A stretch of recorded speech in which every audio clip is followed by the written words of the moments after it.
Behold, the most dangerous weapon on the face of the earth. I'm gonna break down every single part of this drone in the simplest way possible. The first step is gonna be taking out the top of the drone, as well as the VTX antenna, which I just unscrewed. All right, now that the top is off, we expose the internals. And this is where it gets a little complicated, but again, I'm keeping it simple for you guys. The first thing you'll notice about the FPV is the frame. It's made of carbon fiber usually. It's strong enough to survive crashes, light enough to carry a warhead, and everything on the drone mounts to the frame. Now what you're seeing right here is the FC. This is the flight controller. This tiny circuit board here is the brain. This tells the drone how to fly. And underneath it is the ESC, the electronic speed controller. This tells the motors what direction to go. Now that we understand what the brain is, we can get into the rest of the FPV. Now I want to show you the motors, but of course we have the propellers. The propellers are all going to be different depending on what size motors you have, what kind of speed you're trying to get. I mean, there's plenty of different types of propellers. They're propellers. And underneath the propellers are the motors. These are brushless motors, and when you put electricity through it and current, they go extremely fast, giving the FPV flight, of course. And because the motors are wired to the ESC, electronic speed controller, again, it tells what direction they're gonna go, what RPM, the speed, all of that. Now let's think through an FPV. What do you need to do? You need to have a headset, and the headset is gonna be what you have on, getting the video. And of course you have to have the controller, which is gonna tell it how to fly. You're gonna control it as well as see visually where this FPV is going. Now moving on, there's only a couple things that are attached to the flight controller. I know it looks confusing, but it's really pretty simple. So we have these three wires. Red means power, black means ground, and the yellow typically means video. Now this specific set of wires are attached to the camera, which is up here.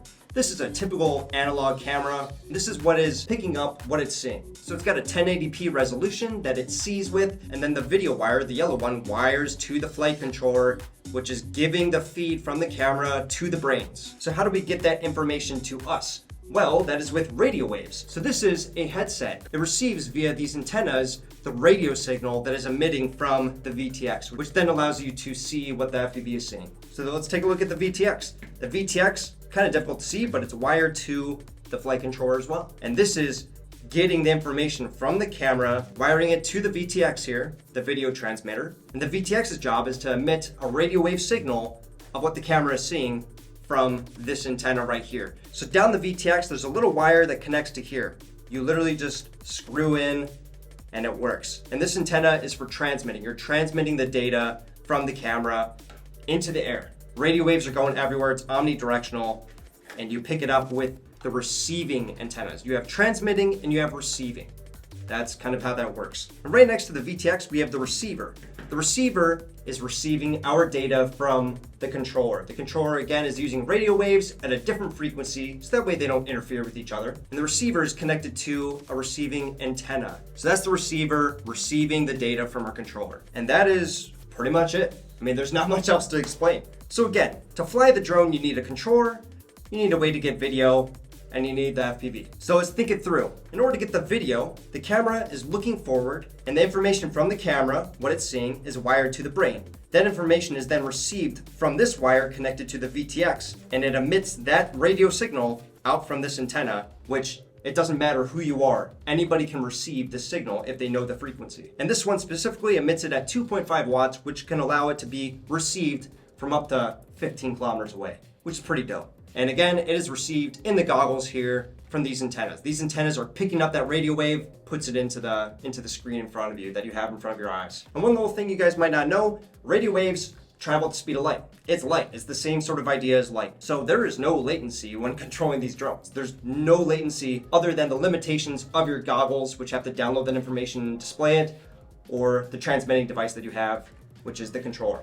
And yeah, let's talk about the controller. So we understand how the video gets to us. Okay, that's pretty easy. Now, how does the drone receive our transmissions, us telling it what to do? Now, the controller has a transmitter. It looks different than an omnidirectional one like this one, but just know that the controller has a transmitting antenna for controls, and the drone has a transmitting device for the video. It just goes vice versa like that. Now, I'm gonna show you guys how it works, but before that, we have the battery. This is a LiPo battery. And of course, you can't fly the drone without a battery. It's got two connectors. You don't use this one unless you're charging it. And this is the one that plugs into the drone. That's right there. So yeah, I missed over a couple parts. You have a capacitor, which This is electrical stuff. You need it on the drone, as well as the battery connector. Everything's wired in there. There's plenty of tutorials online, but it's a very simple machine. This is a simple machine. You gotta screw in some things, a little bit of soldering. Again, a day of learning how to solder, you can be pretty much a pro. Now I'm gonna put it together and then we'll give it a little test.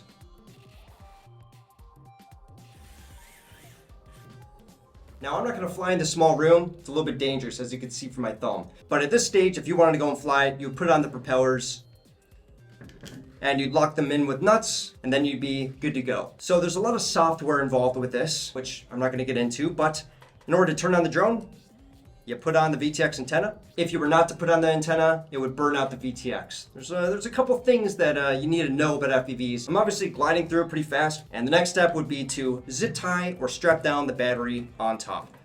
So that would look kind of like that. Is it starting to look a little bit more familiar? I hope so. I mean, that's literally how it works. You zip tie it down, and then you plug it in. So I'm gonna turn on the controller.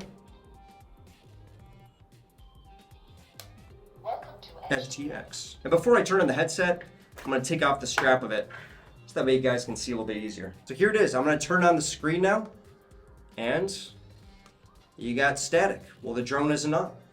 As soon as I plug it in, I already have it set to a certain frequency, 5806, pretty much 5.8 gigahertz. And when we plug in the battery, we should see video. There it is. So this is what you're seeing.